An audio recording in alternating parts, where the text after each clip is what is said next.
السلام علیکم ورحمۃ اللہ وبرکاتہ۔ نحمده ونصلی علی رسولہ الکریم، اما بعد، اعوذ باللہ من الشیطان الرجیم، بسم اللہ الرحمن الرحیم۔ صدق اللہ العظیم۔ چلے جب حضور سوئے فلک، بلغ العلا بکمالہ، کوئی دے کے رخ کی چمک دمک، کشف الدجا بجمالہ، وہ ہے بے مثال دری چشک، حسنت جمیع خصالہ، انہیں دیکھ لے تو پڑھے حور و ملک، صلو علیہ وآلہ، بلند آواز سے درود پاک پڑھے۔ و ترضى بأن تصلي عليه صلاة وسلاما عليك یا سیدی یا حبیبی یا رسول اللہ یا حبیب اللہ صلی اللہ تعالی علیہ وآلہ وسلم۔ قرآن مقدس کی سورہ رحمان کی آیت ہم نے پڑھی ہے، اور ہمارا جو معمول ہے تلاوت قرآن بھی اور نعت سرور کونین بھی پڑھتے ہیں، تو اس کو سادے انداز میں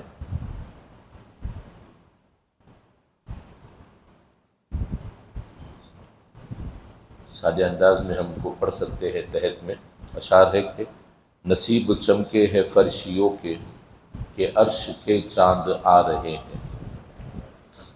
نصیب چمکے ہے فرشیوں کے، یعنی فرشیوں یعنی فرش والے ہم لوگ ہیں۔ نصیب چمکے ہے فرشیوں کے، کہ عرش کے چاند آ رہے ہیں، جھلک سے جن کی فلک ہے روشن، وہ شمس تشریف لا رہے ہیں۔ اور نثار تیری چہل پہل پر ہزاروں عید ربیع الاول، نثار تیری چہل پہل پر ہزاروں عید ربیع الاول، سوائے ابلیس کے جہاں میں سبھی تو خوشیاں منا رہے ہیں۔ یعنی عید میلاد النبی اگر نہ ہو تو پھر کون سی عید ہے؟ حضور کی ولادت کی عید ہے، تبھی تو یہ دونوں عیدیں بھی ہیں۔ اس کے علاوہ اگر حضور کی ولادت ہی نہیں ہوتی تو وہ عیدیں بھی کہاں ہوتی؟ تو نثار تیری چہل پہل پر ہزاروں عید ربیع الاول، اور سوائے ابلیس، جب پیارے آقا صلی اللہ علیہ وسلم پیدا ہوئے تو سب سے زیادہ دھاڑے مار کر رونے والا ابلیس تھا۔ وہ شیطان تھا جو دھاڑے مار کر روتا تھا، آگے آپ کو میں بتاؤں گا اس میں۔ شب ولادت میں سب مسلمان، نہ کیوں کرے جان و مال و قربان، حضور کی ولادت پہ مسلمان جان و مال قربان کیوں نہیں کریں گے؟ کیونکہ ابو لہب جو حضور کا سب سے بڑا گستاخ تھا، ابو لہب جیسے سخت کافر خوشی میں جب فیض پا رہے ہیں، اس نے ایک عمل کر دیا تھا حضور کے پیدا ہونے کی خوشی میں، تو اس کو قبر میں پیر کے دن عذاب میں کمی ہوتی ہے، وہ کافر رہنے کے بعد بھی اس کو اس کا فیض ملا۔ پھر ہم تو مسلمان بھی ہیں۔ میں تیرے صدقے زمین طیبہ، فدا نہ کیوں ہو تجھ پہ زمانہ، کہ جن کے خاطر بنے زمانے، وہ تجھ میں آرام پا رہے ہیں۔ مدینے کی بات ہے یہ، کہ دونوں جو آرام پا رہے، آپ آرام پا رہے حضور، یہ وہ نبی ہے جن کے لیے دونوں جہاں کو اللہ تعالیٰ نے سجایا ہے۔ درود پاک پڑھ لیں۔ اللہم صلی علی سیدنا مولانا محمد وعلی آل محمد مبارک وسلم علیہ۔ عید میلاد النبی صلی اللہ علیہ وسلم کہ حضور کی ولادت، یہ یاد رکھے، ولادت مصطفیٰ صلی اللہ علیہ وسلم منانا طریقے سب کے الگ الگ ہیں، مگر یہ طریقہ پہلے سے چلا آ رہا ہے کہ حضور کے میلاد منانا، ان کی تعریف کرنا، توصیف کرنا، یہ اہل سنت جماعت کا بھی، بڑے بڑے اکابرین کا بھی، صحابہ کا بھی، سب کا عمل ہے جو ہم اور آپ کرنے جمع ہو۔ پیارے آقا صلی اللہ تعالیٰ علیہ وآلہ وسلم کی ولادت کو 1501 سال، پورے یہ جو سال چل رہا یہ 1501واں سال ہے، 1500 سال ہو گئے، اب ایک سال اور ایڈ ہو گیا اس میں، آپ کی ولادت مبارکہ کو ہوئے ہیں۔ اور آج کا جو عنوان ہے وہ یہ کہ روحانی مجالس کے فوائد، اس کے فائدے کیا کیا ہیں۔ دیکھیے، روحانی مجالس کے فائدے، یہی سب سے بڑا فائدہ تو یہی ہے کہ روحانی مجالس میں بیٹھنے سے روح پاک ہوتی ہے۔ ہم جسم پاک کرنے کے لیے ہمارے پاس پانی ہے، روح کیسے پاک کریں؟ یہ ایسے مجالسوں میں بیٹھنے سے ہوتی ہے۔ جب آپ کو میں بتا دوں، آپ ذرا غور کریں کہ جو عمرہ کے لیے مدینہ شریف جائے، سنہری جالیوں کے سامنے جب وہ آتا ہے، تشریف لاتا ہے، تو کیا کیفیت ہوتی ہے؟ وہ خود میں نہیں رہتا۔ تو ایسے مجالس میں بیٹھنے سے روح کو سکون ملتا ہے، اور ایسے مجالس سے ہی روح تسکین پاتی ہے۔ پھر انشاءاللہ تنہائی میں جائیں گے تو گناہ نہیں ہوں گے۔ تنہائی میں جب جائیں گے تب گناہ نہیں ہوں گے، کیونکہ ہم روحانی محفل میں بیٹھے ہیں۔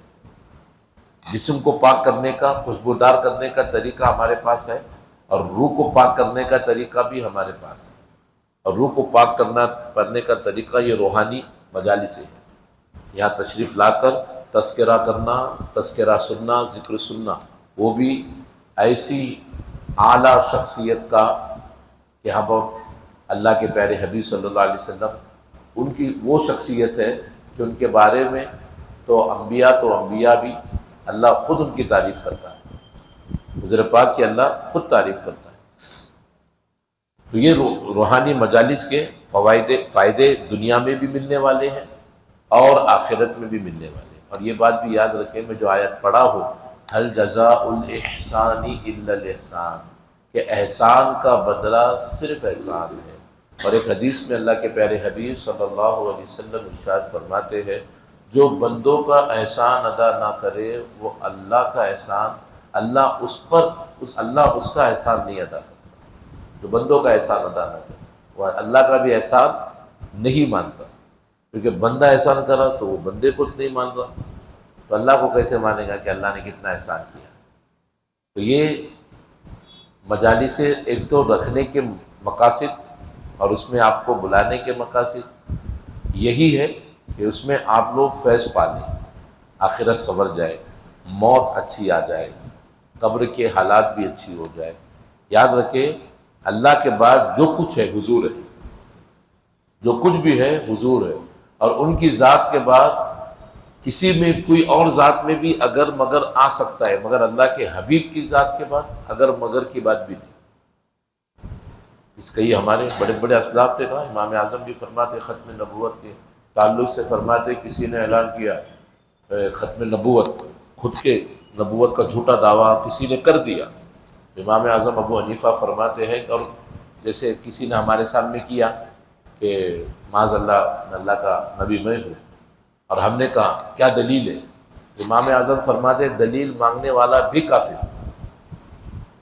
ہم اس کو پوچھے نا کیا دلیل ہے، تو اللہ کا نبی یہ بتا کیا دلیل ہے؟ دلیل مانگنے والا بھی کافر۔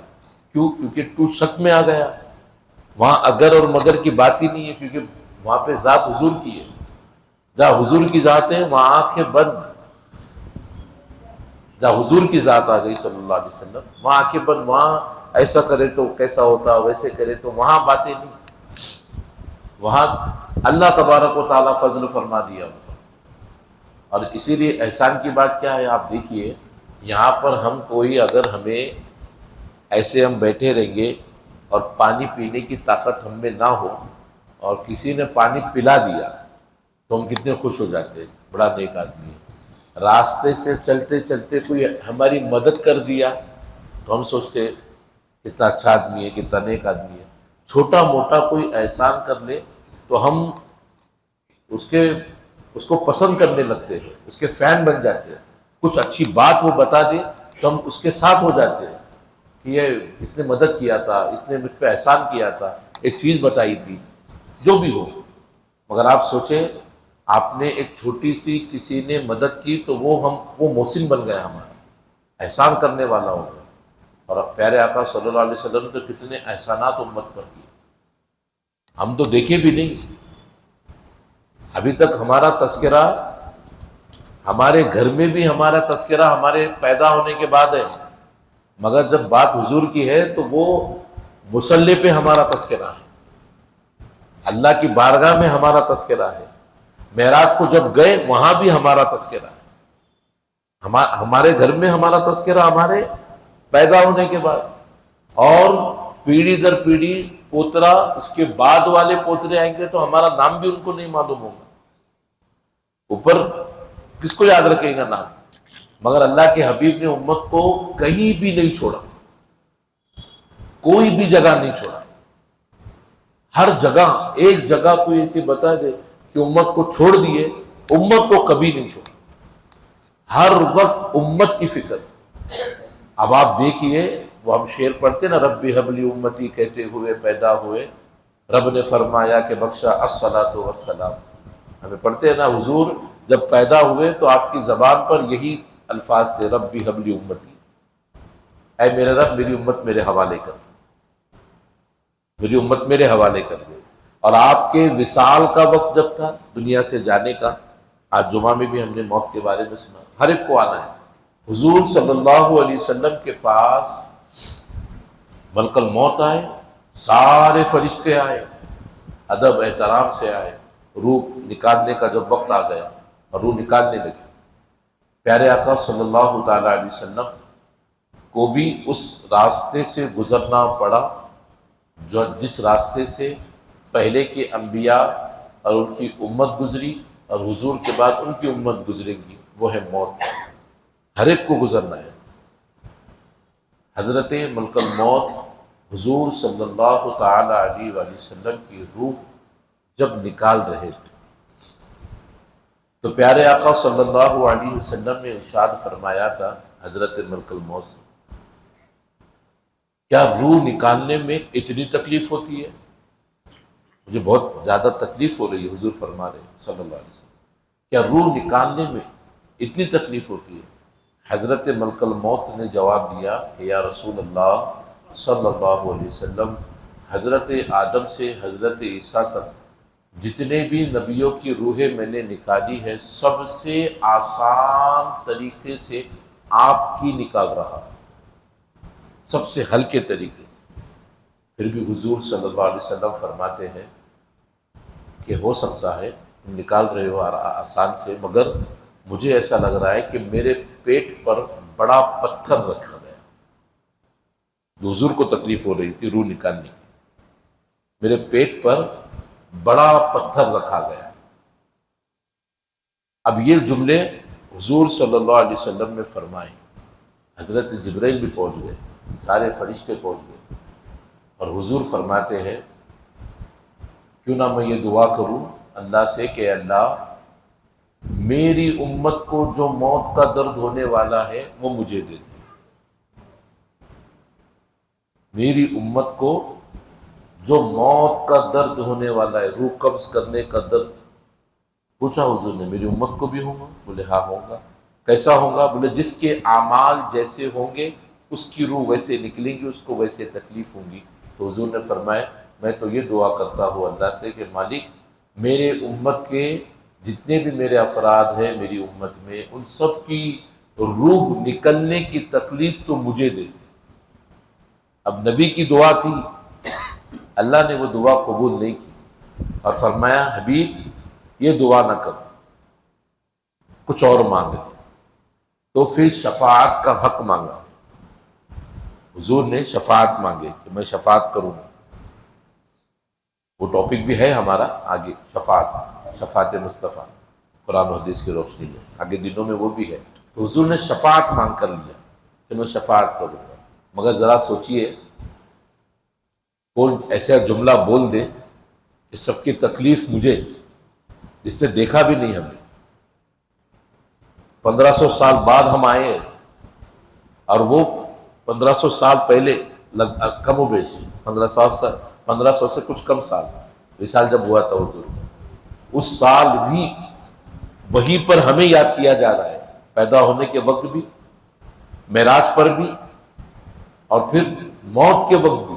اور صرف یاد نہیں کیا جا رہا، فکر بھی، رنجش بھی دکھی تھی چہرے پر حضور پاک صلی اللہ علیہ وسلم۔ اور ہم ان کے لیے کیا کر رہے ہیں؟ ہم ان کے لیے کیا کر رہے ہیں؟ افسوس کی بات ہے۔ یاد رکھیے درود پاک جو ہے نا، یہ پڑھنا اللہ نے فرض نہیں کیا کہ فرض ہو جائے، کیونکہ پنشمنٹ میں نہیں چاہتا اللہ کے امتی درود پڑھے۔ اللہ چاہتا ہے یہ خوش مزاج سے میرے حبیب پر خود کی طبیعت سے درود پڑھے۔ اس کو لاگو کر دیں گے تو کیا پڑھیں گے؟ اس لیے پتا ہے، علماء فرماتے ہیں درود پڑھنا پوری زندگی میں ایک مرتبہ پڑھنا فرض ہے مومن کے لیے، ایک مرتبہ پڑھنا فرض ہے۔ علماء نے یہاں پر رہنمائی بھی فرمائی، ایک مرتبہ فرض کیوں ہے درود پڑھنا؟ ایک تو یہ کہ عمل خدا کا ہے، یہ عمل ملائکہ فرشتوں کا ہے، فرشتوں کا بھی عمل ہے، خدا کا بھی عمل ہے، یہی عمل ہے درود کا، اتنا مبارک عمل ہے، اگر یہ درود نہ ہوتا تو یہ دنیا بھی نہ ہوتی۔ حضرت آدم جب پیدا ہوئے، ان کی پسلی سے ماں حضرت حوا کو اللہ نے بنایا، تو آپ کا دل للچایا کہ مجھے حاصل کرنا ہے، تو وہ کہا نکاح کرو۔ بولے نکاح میں تیار ہوں نکاح کرنے کے لیے، تو اس کی مہر کی رقم ہے، وہ مہر کیا ہے؟ تو اللہ نے فرمایا حضرت آدم کو کہ میرے حبیب پر 10 مرتبہ درود پڑھو۔ وہ 10 مرتبہ درود کے مہر میں دنیا بنی ہے، وہ مہر کے عوض میں ماں حوا نکاح میں آئی، وہاں سے دنیا بنی ہے۔ زندگی میں ایک مرتبہ درود پڑھنا فرض ہے مومن کے لیے، اور فرض بھی کیوں قرار دیا گیا؟ علماء نے فرمایا ہے یہ فرض بھی اس لیے کہا گیا ہے کہ جب مومن درود پڑھتا ہے، کوئی مسلمان مومن جب درود پڑھتا ہے تو فرشتہ اس کا نام اور اس کے والد کے نام کے ساتھ حضور کی بارگاہ میں وہ درود لے جاتا ہے، حضور کی بارگاہ میں وہ درود لے جاتا ہے۔ ذرا سوچئے، ہمیں اسی لیے فرض کیا گیا ایک بار کہ کم سے کم تمہارا ایک مرتبہ بھی تو نام حضور کے پاس پہنچے، فائدہ ہمارا، کم سے کم ایک مرتبہ تو نام حضور کے دربار میں پہنچے، اس لیے ایک مرتبہ پڑھنا تو فرض ہے، ورنہ گناہگار ہوگا۔ پھر باقی ٹائم پہ وہ فرض نہیں ہے، اب تم جتنا پڑھو، جتنا پڑھ سکتے پڑھو، مگر حضور نے فرمایا سب سے زیادہ درود پڑھو۔ حضور شیخ الاسلام سے بھی پوچھا گیا سارے وظائف میں زیادہ وظیفہ کیا کیا جائے؟ آپ نے کہا درود پڑھو۔ سارے مسئلوں کا حل درود میں، سارے مسئلوں کا حل درود میں۔ اب دعا کرتے، اگر دعا مانگنے میں نہیں سمجھ میں آئے کہ کیا مانگی، تو کہا جاتا ہے کہ درود پڑھ لو، اللہ کو جو دینا ہے وہ دے دے گا، اللہ کو جو دینا ہے وہ دے دے گا، تم درود پڑھو۔ درود دعا بھی ہے، اور درود جو ہے حضور کی تعریف بھی ہے، اور درود سے تو سارے معاملے حل ہو جاتے ہیں۔ تو زندگی میں ایک مرتبہ پڑھنا فرض ہے، وہ بھی وجہ یہ کہ ہمارا نام حضور کی بارگاہ میں لیا جائے۔ جو فرشتے ہیں، پانچ فرشتے مشہور ہیں ہمارے سامنے، ساتھ لگے ہوئے رہتے ہیں۔ ایک فرشتہ سر پہ ہے، ایک فرشتہ سر پر ہے، اس کا کام یہی ہے کہ درود پڑھنے کے بعد حضور کی بارگاہ میں پہنچانا، یہی کام ہے اس کا۔ حضور کے بارگاہ میں ہم نے جو درود پڑھا وہ پہنچانا۔ اب آپ اندازہ لگا لیجئے، بھئی کوئی اگر پی ایم بھی ہمارا خالی نام لے لے تو سینہ کتنا چوڑا ہوگا ہمارا۔ اب مگر یہی بات ہے ایمان میں، یہی بات ہے کہ ایمان میں دکھایا سنایا کچھ نہیں جاتا، یہ چھپا ہوا ہے۔ مگر آپ سوچو کہ آپ نے پریکٹیکل بھی سوچ سکتے ہیں ہم، جب ابھی پڑھیے صلی اللہ تعالی علیہ وآلہ وسلم، ابھی وہ فرشتہ چلا گیا حضور کی بارگاہ میں، ہمارا نام، ہمارے والد کا نام ایک مرتبہ کبھی پیپر میں نام آ جائے تو وہ اخبار سے بڑے اخبار تو ہم ہو جاتے ہیں، سب کو لے کے بتائیں گے پیپر میں نام آیا، میرا پیپر میں نام آیا، ہم ہی سب کو بتائیں گے۔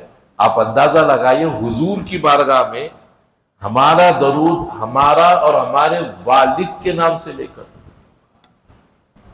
والد کے نام کو لے کر پہنچایا جائے، پیش کیا جا رہا ہے حضور کی بارگاہ۔ اور درود ایک عمل ایسا بھی ہے کہ درود جو ہے یہ رد ہوتا ہی نہیں، یہ رد نہیں ہوتا۔ نماز رد ہو سکتی، حج واپس کیا جا سکتا، عمرہ واپس کیا جا سکتا، صدقہ خیرات روزے منہ پہ مارے جا سکتے، کچھ عمل سے اللہ قبول نہ کرے، مگر درود پڑھ لیا پہنچ گیا، یہاں سے پڑھ لیا وہاں پہنچ گیا۔ درود میں کوئی رکاوٹ نہیں، کوئی دکھاوے کے لیے بھی پڑھے تو بھی درود اس کا حضور کی بارگاہ میں پہنچ جائے، اپنے آپ کو نیک بتانے کے لیے بھی درود پڑھے، درود تو پھر بھی پہنچ جائے گا اور ثواب بھی مل جائے گا۔ درود میں کوئی رکاوٹ نہیں۔ اور پیارے آقا صلی اللہ علیہ وسلم پر درود پڑھنے کے برکات بھی ہمیں ہی ملتے، اور اللہ نے درود میں رکھا بھی ایسا ہے وہاں پر میں نہیں ہے۔ درود میں جو ہے سارے عمل میں میں ہے، اللہ میں حاضر ہوں، لبیک اللہم لبیک، نماز میں حاضر ہوں۔ ہر جگہ انسان دعا میں، نماز میں، روزے میں ہے، مگر درود میں نہیں ہے۔ درود میں اللہ ہے اور رسول ہے، درود میں یہ دونوں ہے، اللہ ہے اور رسول ہے۔ اے اللہ درود پر سلامتی بھیج حضور پر، ہمارا کچھ نہیں، اس لیے یہ بڑا مقبول ہے۔ بندے کا کچھ نہیں ہے، بندہ صرف پڑھے گا، بندہ صرف پڑھے گا۔ تو یہ روحانی مجالس میں بیٹھنے کے فائدے، میں اس سے پہلے بھی کئی بار کہا، سب سے بڑا فائدہ تو یہ ہے، یہ گارنٹی ہے آپ کو جو ہے موت کے وقت کلمے کی توفیق مل جائے گی، شیطان بھڑکا نہیں سکے گا۔ یہ مجالسوں میں بیٹھنے سے سب سے بڑا فائدہ، سب سے بڑا فائدہ آپ نے کئی بار سنا بھی ہے، اور آپ اندازہ بھی لگا سکتے ہیں کہ موت کے وقت کلمہ زبان پر آنا کتنی بڑی نعمت ہے۔ موت کے وقت آنا، مسلمان رہنا یہ بھی نعمت ہے، مگر مسلمان جانا ہے اس سے بڑی نعمت ہے۔ مسلمان رہتے ہوئے جانا اس دنیا سے، یہ اس سے بڑی نعمت ہے۔ اور حضور نے فرمایا میرے امتی میں جس کا آخری کلمہ لا الہ الا اللہ ہے، وہ آنکھ بند کرے گا مرے گا، آنکھ کھولے گا تو جنت میں رہے گا۔ یعنی اس کے اور جنت کے درمیان صرف موت ہے، جس کا آخری کلمہ لا الہ الا اللہ۔ اور یہ روحانی مجالس سے انعقاد کرنا، شامل ہونا، بیٹھنا، اس میں تذکرہ سن لینا، کر لینا، یہ سب سے بڑا فائدہ یہی ہے کہ موت کے وقت کلمہ جو ہے آپ کی زبان پر آ جائے۔ موت سب سے بڑا فائدہ ہے، ورنہ اب آپ کافر ہے یا کفر جملے ہم نے کہہ دیے، اور کھانے کعبہ کے اندر بھی اگر مرے، اندر یا طواف کرتے کرتے حالت احرام میں بھی مرے، جنت نہیں جا سکتے، جنت میں تب بھی نہیں جا سکتے، کیونکہ ایمان نہیں۔ اور کوئی ایمان والا اپنے بستر پر مرے، کلمہ پڑھ کے مرے، اس کی جنت کی بشارت ہے، وہ جنت میں جائے گا، اس نے کلمہ پڑھ کے مرا۔ تو لہٰذا یہ مجالسوں کے فائدے، ایک تو موت کے وقت کلمہ نصیب ہو، اس کے فائدے روحانیت جو ہے مضبوط ہوتی ہے۔ اور یاد رکھیں روحانیت جب مضبوط ہوتی ہے تبھی اللہ کا ڈر دل میں بیٹھتا ہے۔ روحانیت جب مضبوط ہوتی ہے تنہائی میں بھی لگتا ہے کہ کوئی نہیں دیکھ رہا، اللہ تو دیکھ رہا ہے۔ روحانیت جب مضبوط ہوتی ہے گناہ سے پہلے انسان سوچنے پر مجبور ہو جاتا ہے کہ اللہ دیکھ رہا ہے۔ روحانیت جب مضبوط ہوتی ہے تو اس کو اندر سے خود روح آواز دیتی ہے، کیا کر رہا ہے، یہ تیرا کام نہیں۔ یہ روحانیت مضبوط ہو جائے، اور اسی لیے مجالس سے رکھی جاتی ہے تاکہ کچھ سننے سنانے کا موقع مل جائے، ایک غلامی کا ثبوت ہو جائے۔ اب آپ دیکھیے حضور کی امت سب سے زیادہ امت حضور کی ہے، سب سے بڑی امت حضور کی ہے، جنت میں سب سے زیادہ رہنے والی امت حضور کی ہے، ہماری سب سے پہلے جنت میں جانے والی امت حضور کی ہے۔ کیا شان ہے دیکھیے، آئی سب سے آخر میں، جائیں گی سب سے پہلے، آئی سب سے آخر میں، اور مگر امتوں میں جائیں گی سب سے پہلے۔ آپ ہم حیرت کریں گے نا، وہ حضرت آدم علیہ السلام کی اس وقت کی جو اولادیں وہ کیا سوچتی ہوں گی کہ سب سے پہلے ہم آئے، ہمارا انتقال ہوا، ہمارے بعد میں کئی سال کے بعد یہ آئے، کروڑوں سال کے بعد یہ مرے، اور جب اٹھے قیامت میں تو یہ پہلے جا رہے ہیں، ہم بعد میں آنے والے۔ پہلے یہ ترتیب بھی کیسی ہے، آئیں گے آخر میں آئے ہیں، قیامت بھی ان پر آئیں گی جب کلمہ پڑھنے والا کوئی نہیں ہوگا، مگر جب قیامت میں جمع ہوں گے تو سب سے پہلے جنت میں امتیوں میں جانے والے حضرت ابوبکر صدیق سب سے پہلے جانے والے، پھر اس کے بعد جو جیسے جیسے رہیں گا ویسے ویسے شفاعت کر کے خود بھی جنت میں جائیں گے، اپنی شفاعت کرنے جس کی کریں گے اس کو بھی جنت میں لے جائیں گے۔ سب امتوں میں سب سے پہلے جانے والی امت یہ ہے، ہمارا بھی نمبر لگے گا انشاءاللہ، ہم بھی پیچھے رہیں گے، مگر تعجب ہم بھی تو کر رہے ہیں کہ بھئی آئے آخر میں، ہونا تو یہ چاہیے نا، آخر میں آئے ہیں تو آخر میں جائیں گے، آخر میں آئے ہیں تو آخر میں جائیں گے، مگر اللہ نے اپنے حبیب کو نواز دیا، اور حبیب کی امت سے محبت کو دیکھ کر اللہ نے امت کو بھی نواز دیا۔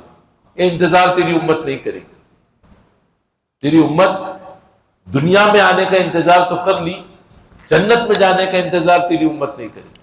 ان کا حساب کتاب جلدی لوں گا، پہلے ان کو جنت میں بھیجوں۔ ہم جنت میں بھی سب سے پہلے جانے والے، اور سب سے زیادہ جنت میں رہنے والی امت بھی حضور کی ہے۔ ہم لوگ سب سے زیادہ تعداد جو ہوں گی امت کی تعداد میں، وہ امت محمدیہ صلی اللہ علیہ وسلم ہے، جنت میں رہنے والے۔ تو ایک تو فوائد اس کے روحانی فوائد کئی ہیں، اور یہ بھی یاد رکھیں کلمے کے علاوہ یہ روحانیت اگر مضبوط ہوتی ہے نا کسی کی، تو قبر میں جو فرشتے آتے، وہ جو فرشتے قبر میں آتے کی صورت جو حدیث کے الفاظ ہیں جو علماء نے بتایا، وہ ایسے ہے کہ کون دنیا میں جتنا سب سے ڈراؤنا اور ڈینجر کوئی دکھتا ہوگا نا، وہ بھی ڈر جائیں گے فرشتے جو قبر میں آنے والے۔ میت کو سلاتے ہیں، قبلے کی طرف اس کا چہرہ کرتے ہیں، اس طریقے سے وہ آتے ہیں میت کو اٹھانے کے لیے، اور کہتے ہیں یہ جو بھوے ہے، ایبرو کہتے ہیں، اس کے بال زمین تک ہیں ان کے۔ یہ بال کہاں تک ہے؟ بولیے، زمین تک۔ نیلی نیلی بڑی بڑی آنکھیں، اور دانت بھی بڑے بڑے تیز، اور وہ دانت سے ہی زمین کو پھاڑتے پھاڑتے آئیں، اور آگ کے شعلے آنکھوں سے اور منہ سے نکلیں گے، اور وہ پوچھنے والے سوال من ربک۔ اب آپ سوچئے، حضور نے تو ہم پر اتنا کرم کر ہی دیا، اتنا کرم کرے، زندگی بھر حضور پر سلام و درود پیش کرتے رہے ہم تو بھی کم ہے۔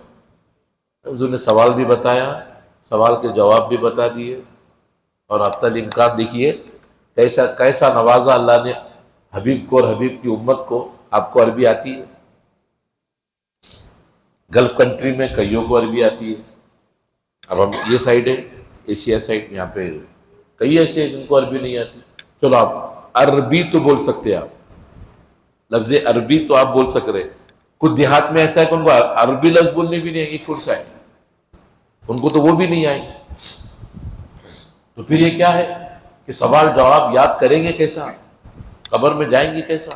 علماء فرماتے ہیں کہ جب امتی حضور کا امتی اللہ نے اتنا کرم کر دیا، کیونکہ اس امت میں پیدا بھی کر دیا، تو کرم ہی کرم ہو گئے۔ اللہ نے اتنا کرم کر دیا کہ کوئی سوال جواب یاد کر کے جائے یا نہ جائے، ایمان پر مرے گا اور زندگی حضور کے نام پر گزاری ہے، حضور کے نام محمد پہ اپنی زندگی کو قربانی دی ہے، تو جب وہ قبر میں جائیں گا، یہ فرشتے کیسی بھی بھیانک صورت میں آئے، وہ سوال کا جواب بآسانی دے سکے گا۔ اس کو عربی کی ضرورت نہیں کہ آتی ہے کہ نہیں آتی، سب فرشتے سوال کریں گے، جواب دے دیں۔ اب آپ لگائے، آپ تیاری کر لیے، چلو من ربک ما دینک، اور تیسرا سوال ما کنت تقول فی ھذا الرجل، آپ نے جواب کی تیاری کر لیے۔ اب ہوتا ہے نا سامنے کچھ اچانک بھیانک کچھ دکھ گیا تو بھول نہیں جائیں گے، وہاں اکیلے ہیں، تنہا ہے، نہ ہل سکتے، نہ ڈل سکتے، نہ کروڑ بدل سکتے، نہ بھاگ کے جا سکتے، ان کے سامنے دینا ہے تو ذہن سے نکل ہی جائے گا۔ مگر اللہ کے حبیب نے کرم فرما دیا، میری امت سوال کا جواب بآسانی دے گی، جو کلمے پہ مرے گا وہ جواب بھی دے گا، یعنی جس کی روحانیت مضبوط ہوگی، جو ایسے مجالس کو اٹینڈ کرے گا، جائے گا، وہ قبر کے سوالات میں بھی اس کی آسانی ہو جائے، قبر کے سوالات میں بھی آسانی ہوگی۔ اور پھر میدان محشر میں وہ تو بات ہے ہی کہ حضور کو جو جتنا حضور کا ذکر جتنا یہاں کرے گا، اللہ تبارک و تعالیٰ اتنا اسے وہاں نوازے، جتنا حضور کو یہاں یاد کرے، جتنا حضور کا چرچا کرے، وہ جتنا کرے اتنا کم ہے۔ مگر یہ یاد رکھیں کہ محفلوں میں سب سے بڑی محفل، نیازوں میں سب سے بڑی نیاز، فاتحہ میں سب سے بڑے فاتحہ حضور کے ہیں، نیاز بھی حضور کی سب سے بڑی، تبرک بھی حضور کا سب سے بڑا، کیونکہ وہ کائنات میں عظیم شخصیت ہے، سب سے عظیم شخصیت، کائنات میں سب سے اعلیٰ شخصیت۔ اگر وہ حضور کو اللہ پیدا ہی نہیں کرتا تو کچھ بنتا ہی نہیں، دنیا ہی نہیں بنتی اگر حضور کو اللہ پیدا نہیں کرتا۔ حضور نے خود نے فرمایا اول ما خلق اللہ نوری، اللہ نے سب سے پہلے اپنے نور سے میرے نور کو پیدا فرمایا، اس کے بعد اللہ نے پھر زمین و آسمان، چاند، سورج، تارے، ستارے، یہ ساری چیزیں، زمین، فرش، عرش، سب بنایا حضور کے بعد۔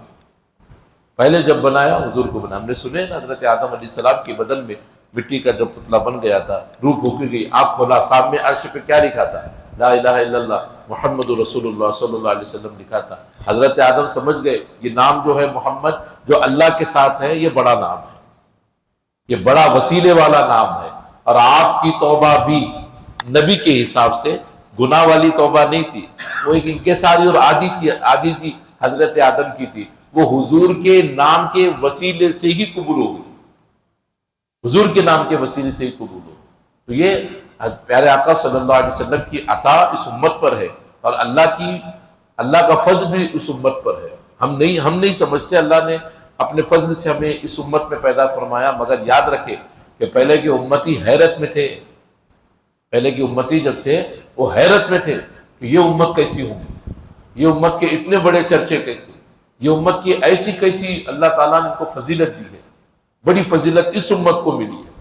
کیونکہ حضرت ابوبکر صدیق دیکھ لو، افضل البشر بعد الانبیاء، یہ سارے نبیوں میں، سارے رسول میں، انبیاء کے بعد جو افضل ہے، سب سے بہتر ہے بشر میں، انسانوں میں، وہ کون ہے؟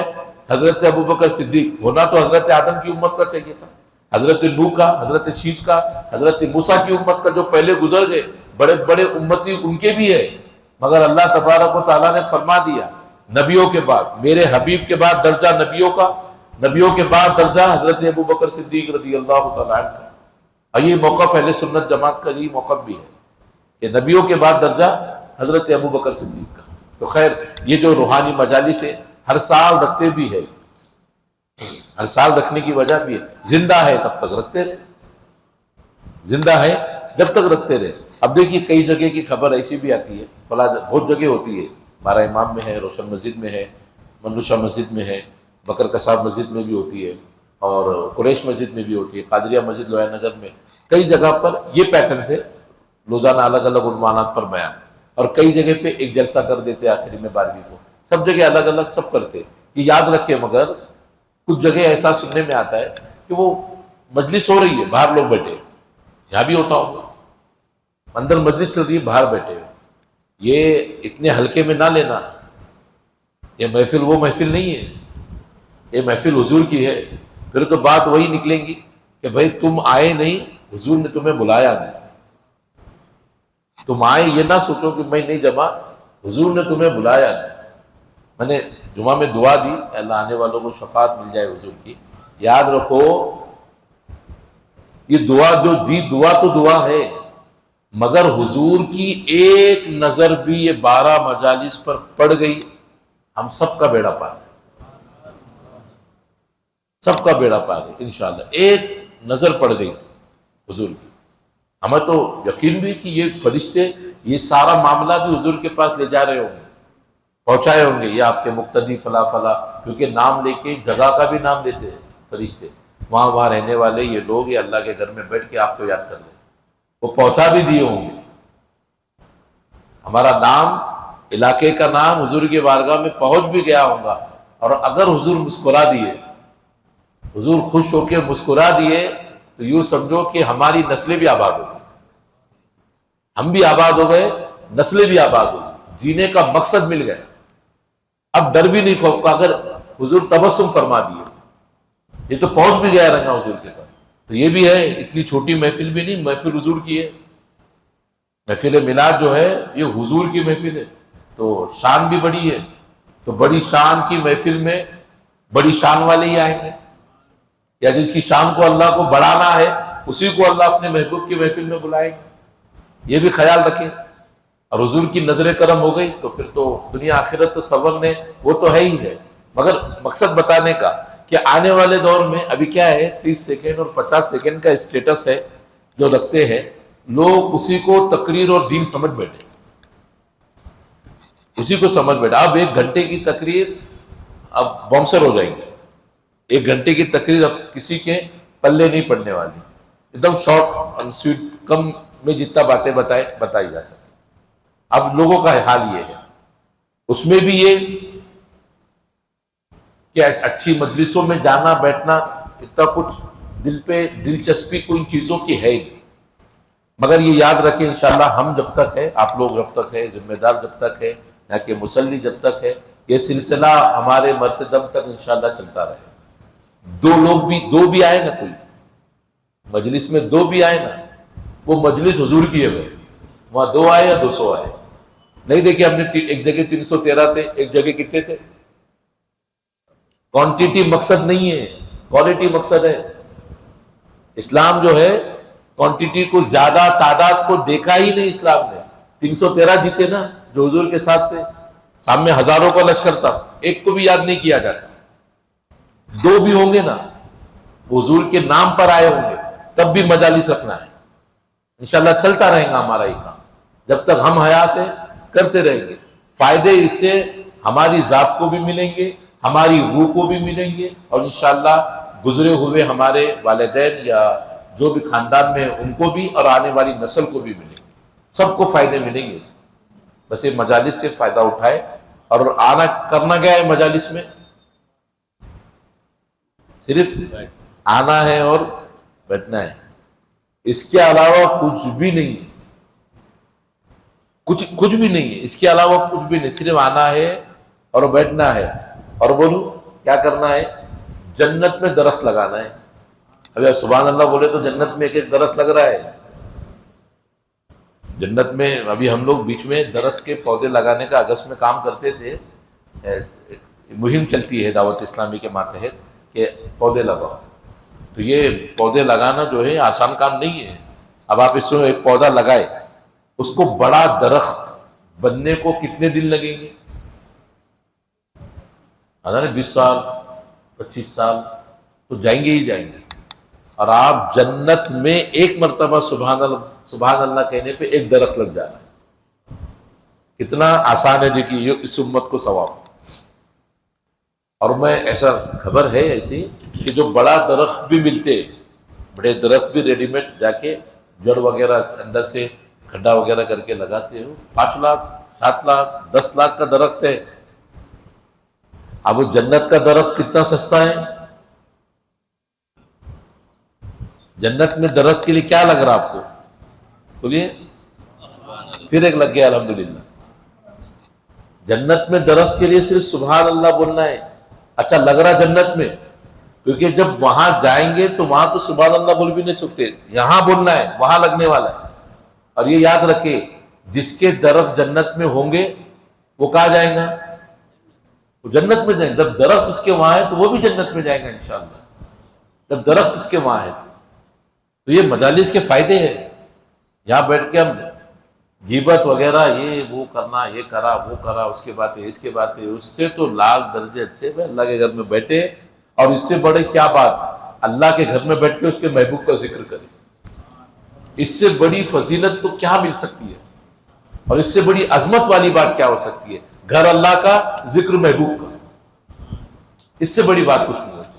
تو لہذا 12 مجالس ہم نے رکھے ہیں الحمدللہ. بینر تھوڑا تاخیر ہو گیا، بینر کا بینر لگ جائیں گا. اور واٹس ایپ پہ بھی آپ کو میسیجز دیے جاتے ہیں. روزانہ مختلف عنوانات پر بیان ہوں گے. آپ سبھی حضرات جو ہے 40 منٹ کا جلسہ ہے، اس سے پہلے بھی ختم ہو سکتا. کوئی مقرر کو اگر ٹاپک پورا کرنا ہے تو 5-10 منٹ زیادہ بھی لے سکتے.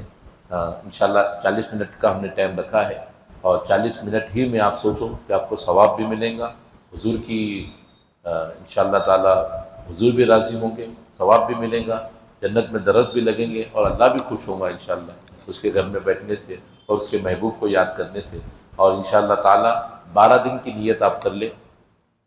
اللہ تعالیٰ آپ کو اور آپ کے ماں باپ کو اور نسلوں کو سب کو حضور کی شفاعت نصیب فرمائے. آپ 12 دن کی نیت کر لیں.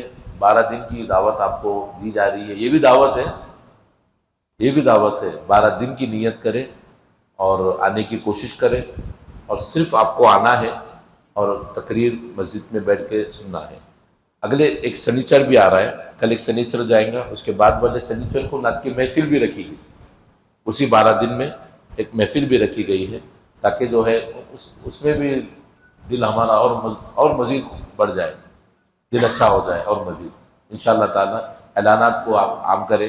آپ بھی اپنے واٹس ایپ کے ذریعے اپنے اسٹیٹس پہ بھی رکھیں، اپنے واٹس ایپ کے ذریعے میسج کو دوسروں تک بھی پہنچائے. جب میرا میسج پہنچتا ہے آپ تک تو آپ بھی دوسروں تک پہنچائیں، اور ان کو بھی بلانے کی جو ہے یہاں پہ آنے کی دعوت دیں. انشاءاللہ تعالی یہ ہمارے لیے جب تک ہم زندہ رہیں گے انشاءاللہ یہ کرتے رہیں گے. یہ ہمارے لیے دنیا آخرت کے لیے بڑا ذخیرہ اور بڑا فائدہ ہے انشاءاللہ تعالی. اللہ سے دعا ہے اللہ کہنے سننے میں کوئی غلطی ہو تو اللہ تعالیٰ معاف فرمائے. اللہ ہماری محافظوں کو مجالسوں کو اپنی بارگاہ میں قبول فرمائے. اللہ تعالیٰ حضور کے تمام دعاؤں میں اللہ ہمیں شامل فرمائے. ان کی شفاعت ہمیں نصیب فرمائے. قیامت میں اللہ تبارک و تعالیٰ ان کے ہاتھوں سے ہمیں جام الکوثر پینا نصیب فرمائے. ان اللہ و ملائکتہ یصلون علی النبی یا الذین آمنوا صلوا علیہ وسلموا تسلیما. صلی اللہ تعالیٰ علی محمد صلی اللہ تعالیٰ علیہ وسلم برحمتک یا ارحم الراحمین. صلاۃ و سلام کے لیے کھڑے ہو.